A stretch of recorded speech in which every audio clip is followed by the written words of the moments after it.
Spend some time with you. Is looking at you, kid. Daddy, I love him! She loves me! I don't care who knows it! You complete me. The perfect team. Good afternoon and good vibes. Welcome to episode 4 and a very spooky one at that. Happy Halloween, everyone. Happy Halloween. We have kept our tradition going with cartoon best friends. Last year we did Apple and Onion. Yeah. Pretty obscure. I don't know if many people got the costume. I don't think they did, but it didn't matter because we love Apple and Onion so much. With that being said, if you've never seen Apple and Onion, you have to check out Cartoon Network. They just came out with season 2. Yeah. It's the best cartoon. And this year we are Mike and Sully from Monsters, Inc. Yeah. 2 other best friends. Also co-workers. And one's taller than the other. Wow. Oh, yeah. Wow, More that's parallels. super fitting. Yeah. Oh, yeah. That's pretty cool. Wow. I'm not as round As Mike. but you're probably He's as not, you gotta think of him as muscular. curvy. Maybe That's he's true. curvy. Which costumes do you like better between the 2 this year and last year's? Ooh, that's a hard one. Because I love Monsters Inc. so much, but I guess if I had to choose, I would say Apple and Onion because it's way more unique. And I think my heart beats a little more when I watch that cartoon versus when I watch Monsters Inc. Me too. It's such good vibes, such silly good vibes. Yeah. So we have just come back from Hawaii. We went to the island of Oahu to drop off my Mima and her cousin were there staying for a week. Right. And we took advantage of having to take the flight over anyway to do some adventuring of our own.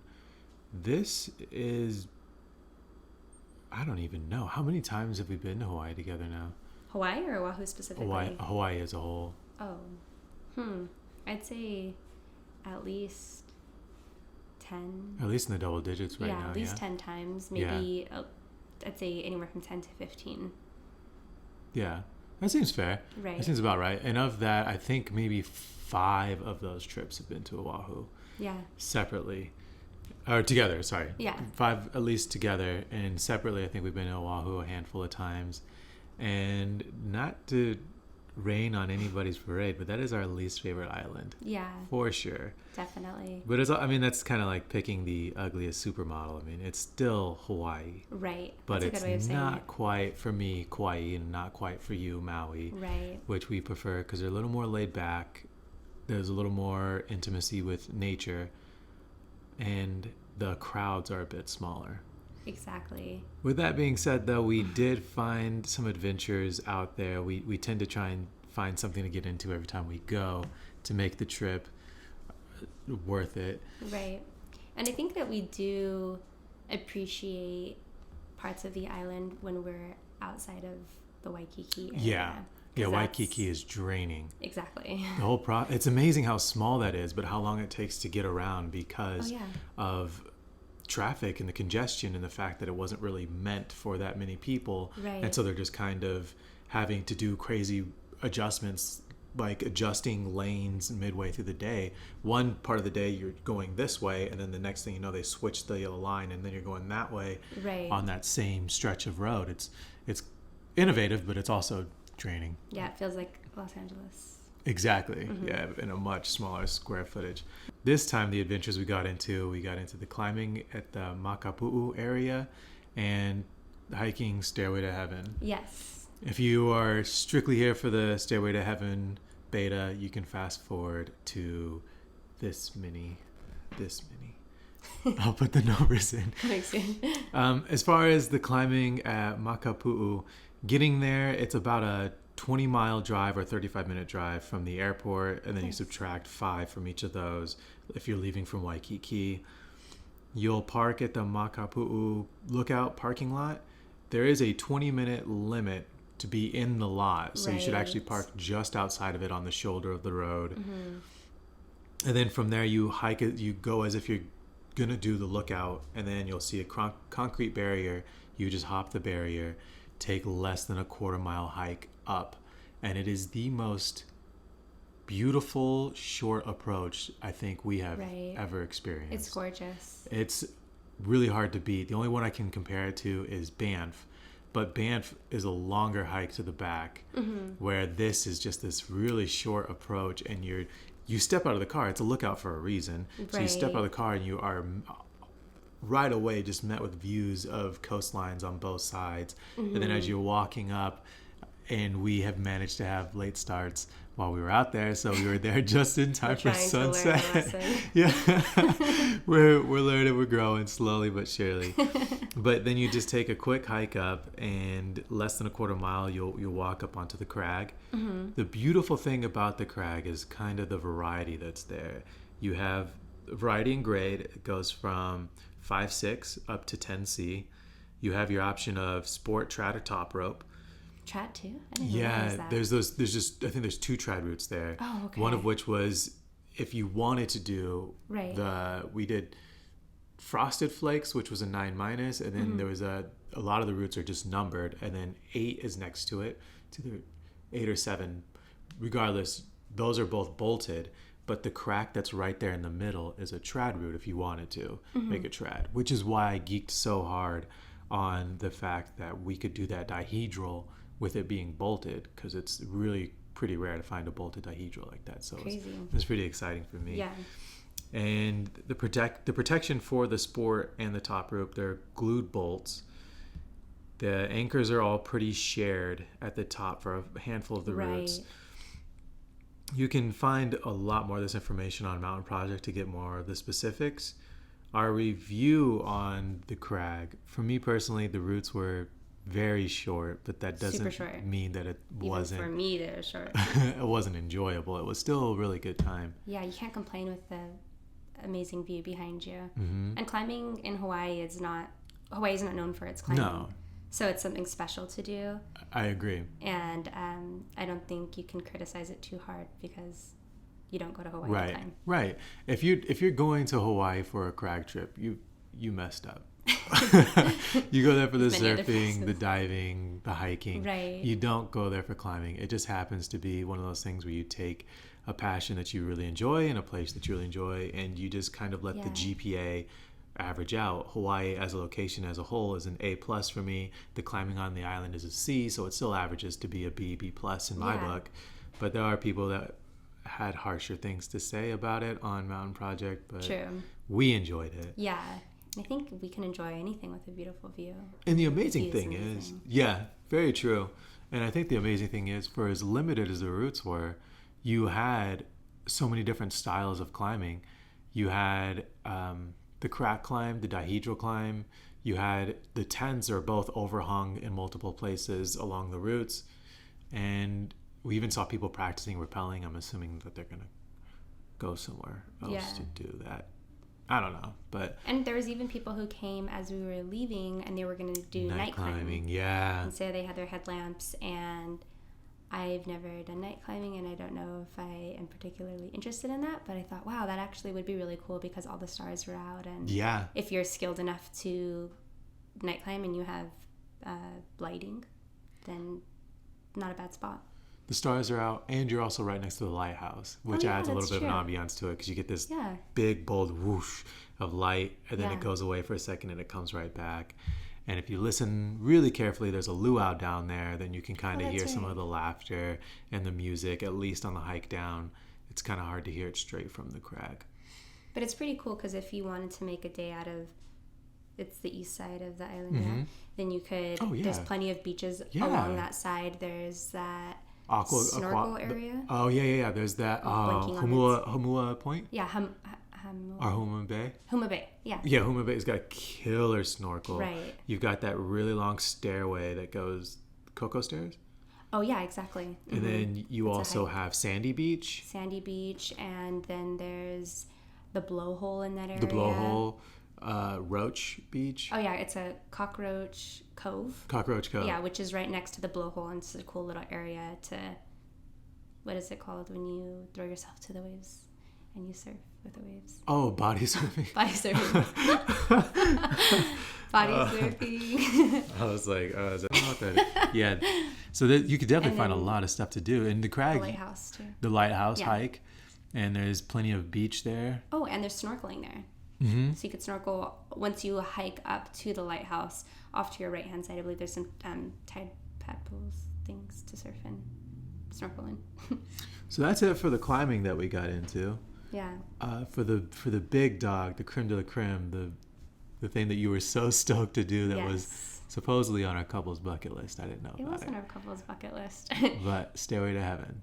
Stairway to Heaven, yeah. So this was my second time doing this hike, and the stoke was there, one, because it was such an epic hike, and I couldn't wait to do it again, but then also to share it with Kai, because I knew it would be a hike that I think he would geek off of and really enjoy all the beauty that it came with.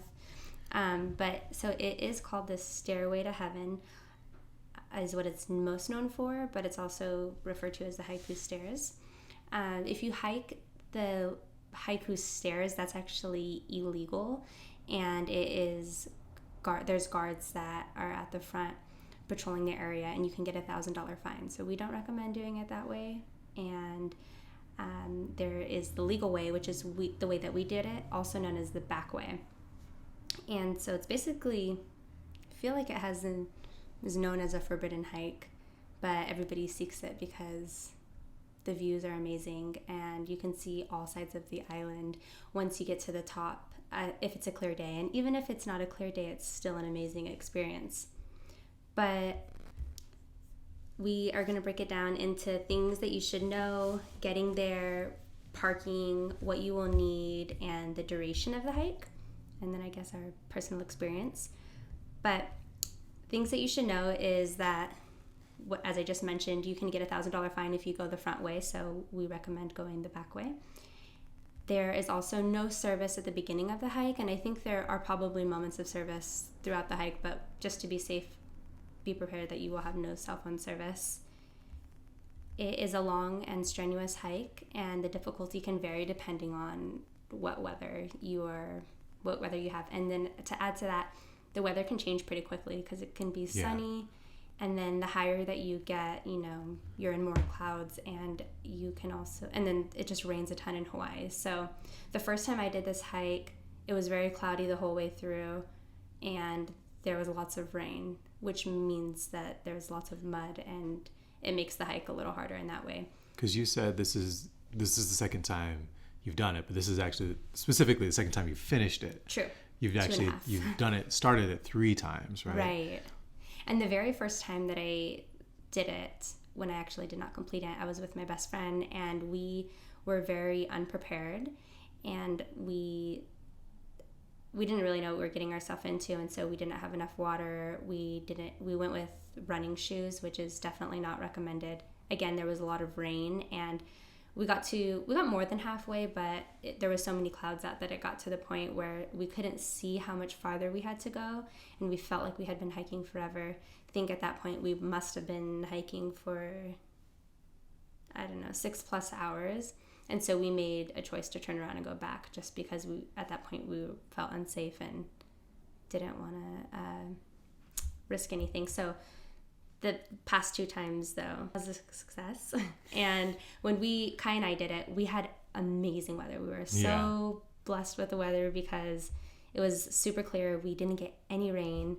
And so know that upon the weather, and depending on if you can choose when to go based on weather, that would be nice, but also just be prepared for both sides, with rain or no rain.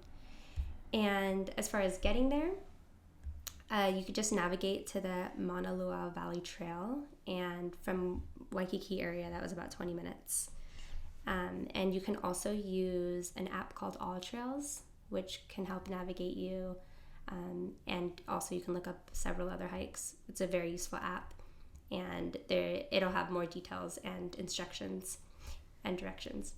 For parking, there is a little parking lot near the park, which you can park at, but it closes at 7 p.m. So I think that we would recommend just parking on the street in the neighborhood, but also just remember to be respectful because it's a neighborhood. Yeah. And when we were there, we saw some people drinking and smoking outside of their cars. Just not a good look. Yeah, and they also happen to be blocking somebody's driveway.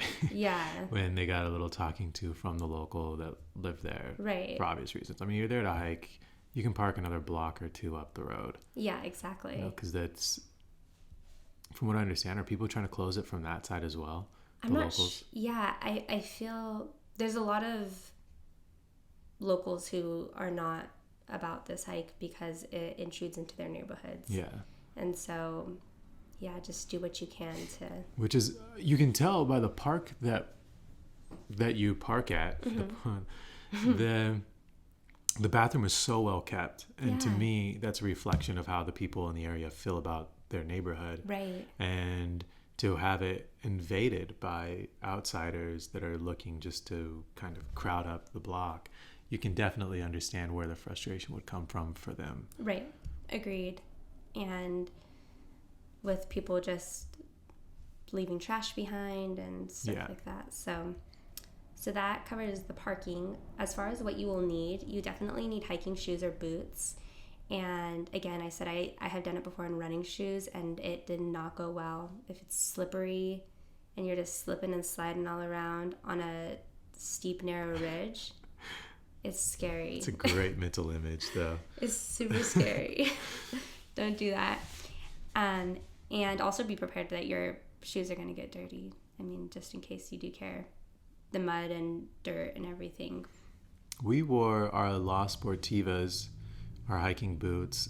If it were raining, I would say it was probably the perfect shoe for it. Right. It was dry, so I think you could definitely get away with a trail shoe. A nice light trail running shoe would not be a problem. We saw people on the trails wearing Vans and just regular old Nike tennis shoes, and they seemed to be okay because, again, the conditions were very good.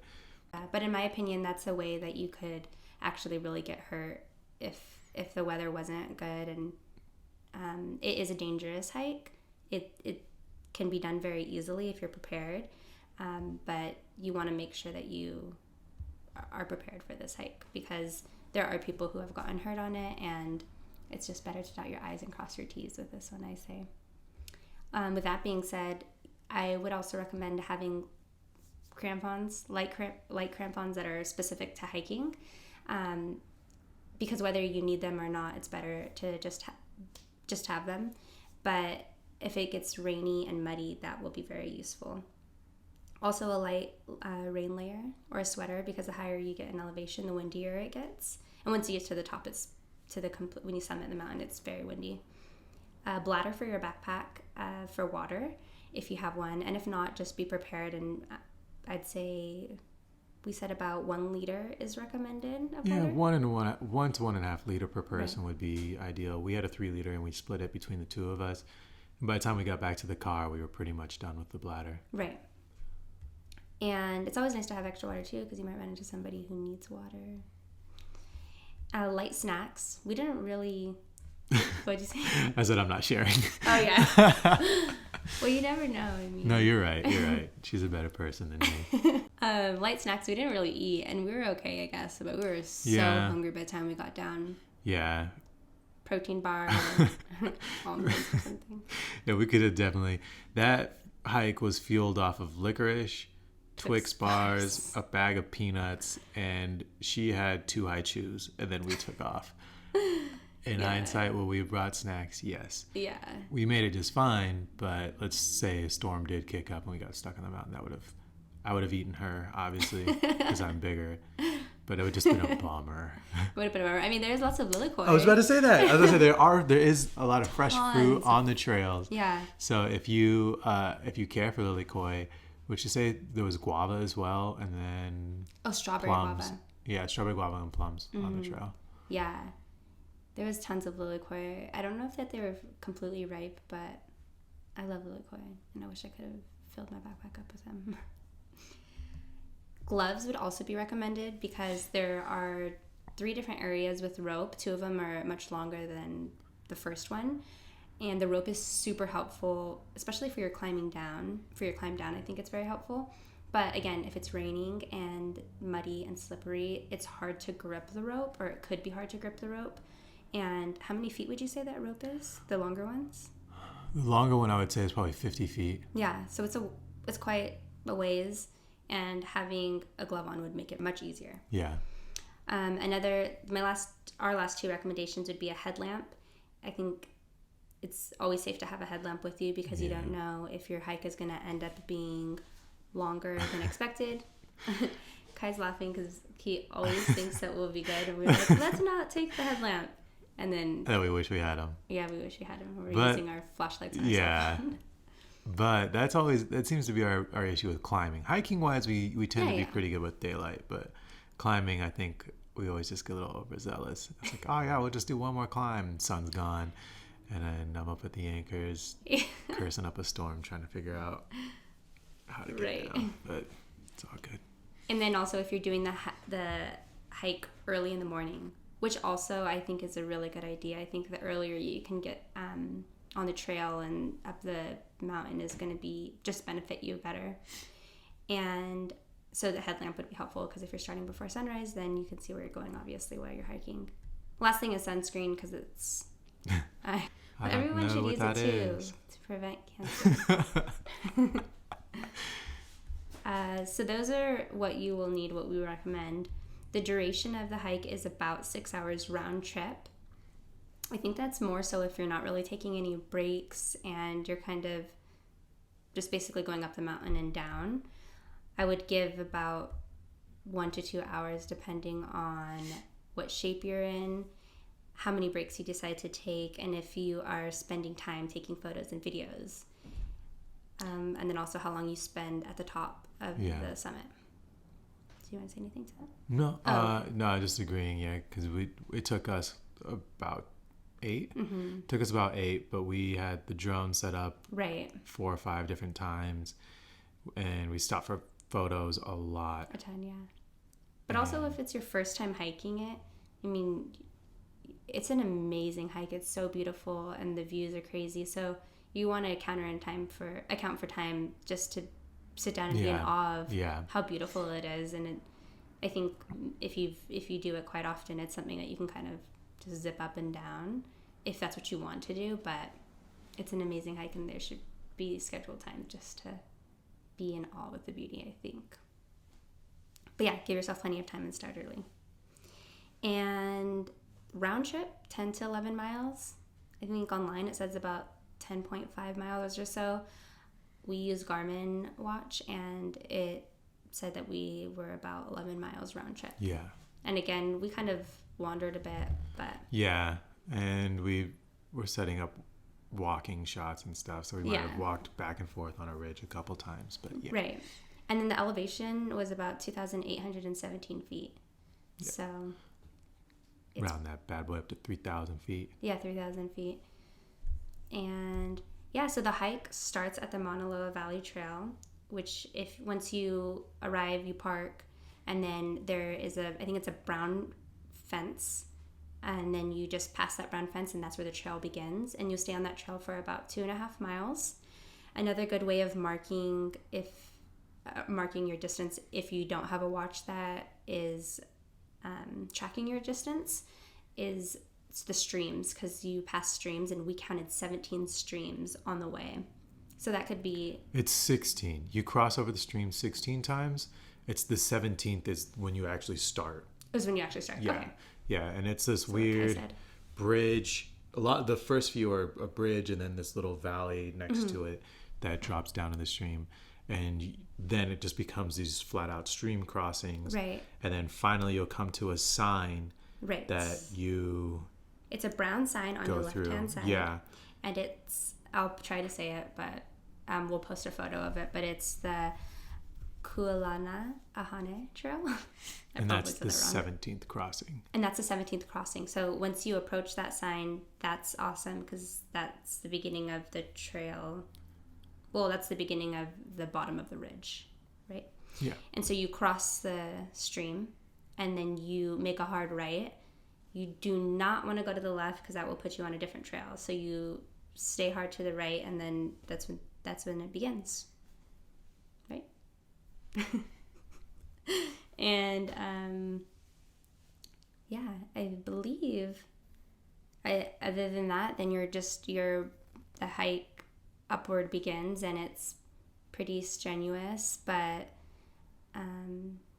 it's beautiful. You definitely won't regret the hike. The views are amazing, and yeah, do you have anything else to say? About the hike as a whole? About the hike as a whole, and I guess just man. growing up and the hike, super yeah, special. it is a gorgeous hike.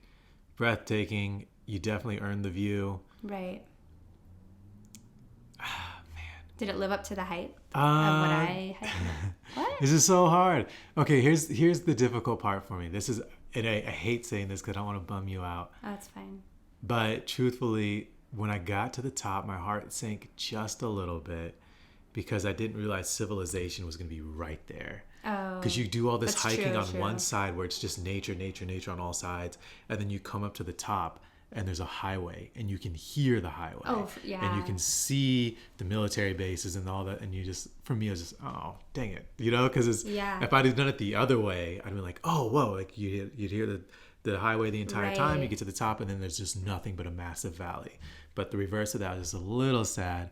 And then you even asked me if I liked it, how it compared to the Nepali coast. Yes, which I've not done that hike yet. Yeah, So I didn't amazing hike. Yeah. And I liked the Nepali more, but I think it It's was also on our travel because bucket list. I think it was because I had that feeling of seclusion the entire time. Which is very special. Which and I totally love get that. Yeah, there's not many places left in the world where you can feel alone, you know? Yeah, definitely. But as far as living up to the hype for what you've told me, yeah, it was definitely everything you said it would be. Yeah. The view was amazing, and it was really hard to wrap my head around some points. We'd stop for photo ops every other minute, it felt like, because of how the ridge lines were all Yeah. looking. It's the ridge lines that are crazy, and other than it being legal versus illegal, I think, and at that I've never done the illegal way, but I mean, you can tell, like you said, from the civilization on one side to just the ridges on the other, Yeah. how much more special the back way is. Yeah. And it's going up the front way, it's easier, as in it's much shorter, but the steps to the stairway to heaven, they're very old. Believe it was built in 1942 by the U.S. Navy, and that was for transmitting radio signals to the ships that were sailing the Pacific Ocean. And then they closed it down, and it's been this ongoing struggle or fight to try to reopen them or not. And they've put money into repairing, but I think when it comes down to it, it's just the locals don't really want it, and it's a lot of people have gotten hurt on the hike. So but yeah, with that being said, I think the back way is just so special because you are secluded. But it's cool though, because when you get to the top, you can see everything. You can see the lighthouse where we were rock climbing. You can see Chinaman's Hat going towards the North Shore. You could see Waikiki, the west side, and yeah, it just is so beautiful. And then you can see Lanikai Beach. Oh, that was really cool to see everything all around. And I would definitely recommend the hike. We would definitely recommend the hike.